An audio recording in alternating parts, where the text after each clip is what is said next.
This is Weekly Reset number 59. So, I have a tendency to simplify things that are complicated and overcomplicate things that can be simple in wanting to cultivate these particular qualities: self-care, self-confidence, courage, congruency, commitment, and community. I can forget that this type of work is messy.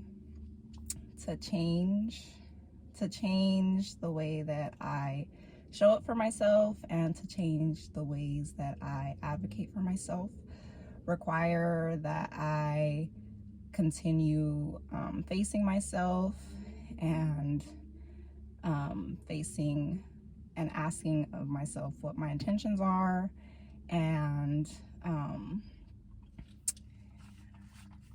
also accepting my reality. And this week I've been focusing on developing congruency, and I learned that I've been so disconnected from this term, from this idea, that I had to first start with the definition of congruency, because I was like, is congruency even the right word? Is it congruence? Is it congruity? So, congruency, noun, the quality of being similar to or in agreement with something, as in the congruence of two systems, as in a congruency of values. And my desire is to be able to apply congruency at work. Synonyms include coherence, compliance, conformity, harmony, similarity, and uniformity. And some of these words may have negative connotations associated with them, hence why I've had a disconnection and resistance to the idea of being congruency. So my intent is to apply congruency in what I say and what I mean, apply congruency in the way that I carry myself and carry my body, and apply congruency in embracing and expressing my internal dualities. So a work example of applying congruency to what I say or what I mean is apologizing. I have observed in the workplace amongst my colleagues that everybody be apologizing all the time, in places where an apology isn't even needed or warranted. And it bothers me, it annoys me very much, that we're constantly apologizing for perceived mistakes, I think, where there really isn't a need to apologize. I feel that if we embrace mistakes as kind of like part of the territory and just preserve our apologies for when they're actually needed, when a true error occurs and there is a need for ownership, then the act of apologizing will then take on a greater meaning, its intended meaning. And so that's something that I've seen that I want to not apologize for, okay?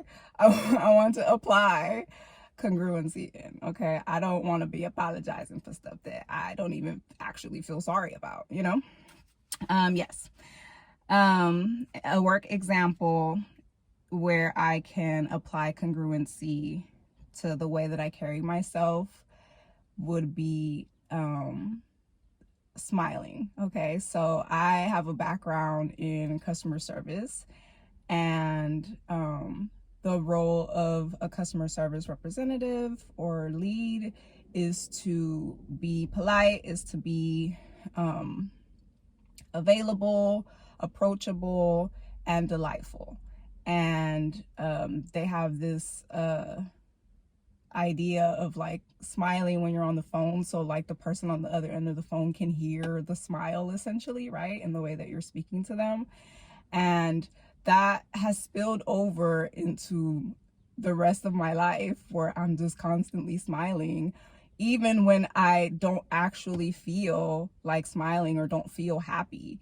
And so there's this mismatch in the way that I actually feel, or the way that I want to express my body, from the way that I'm actually doing it, right?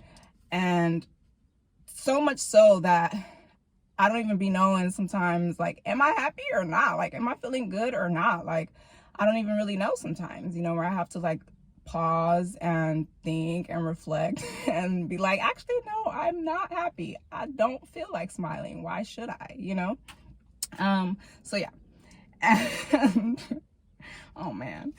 And a work example, or actually I don't have a full example for this one yet, but I just have the idea of like embracing and expressing my internal dualities. So embracing getting to know more of like my positives and negatives, my good and bad, my light and dark, and then finding, embracing, and accepting the multiplicity within those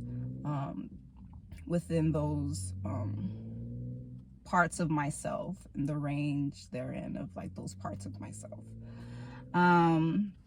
Yeah, and so I want to explore further this idea of congruency, so that I'm able to show up for myself and advocate for myself at work in a more authentic way. And for this type of change to occur, I want to use as a resource and a guide